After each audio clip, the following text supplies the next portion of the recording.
My name is Musa and I'm 8 years old. I introduced myself that morning at my new school and I was so excited to be in the city for the first time in my life. I was so happy I was going to stay with my father and I couldn't wait. Every night I couldn't wait for morning to come so I'd go to school and just raise up my hand even if I didn't know the answer, just so the teacher points at me and I'll just not know what to say. I was the happiest kid until one morning when I was in class and my teacher said, Musa, take your bag. Your aunt is here to take you home. I didn't want to go home. I left with a frown, and so my maternal aunt took me and I was pacing behind her. I was running behind her. I didn't know where we were going, so I couldn't even ask questions because of her pace. So we're walking down the corridors of a certain place. I didn't know what it was until I heard the smell, and then I knew this is the place where they give kids injection. I hate the hospital.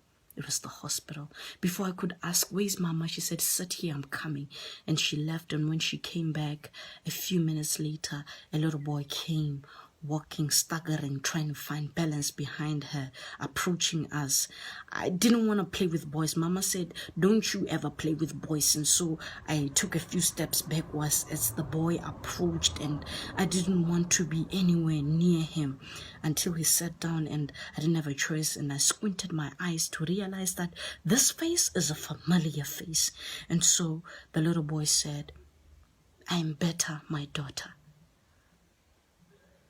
And it clicked. This is my mother. What had happened to my mother?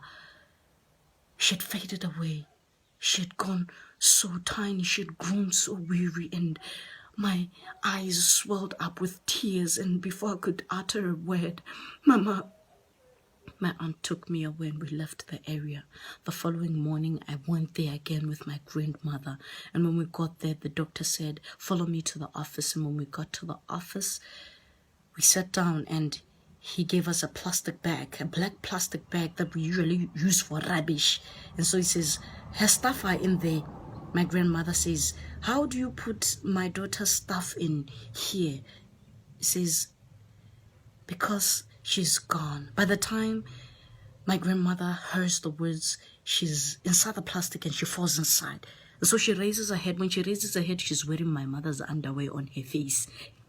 And says, what did you say? The doctor says, she left us.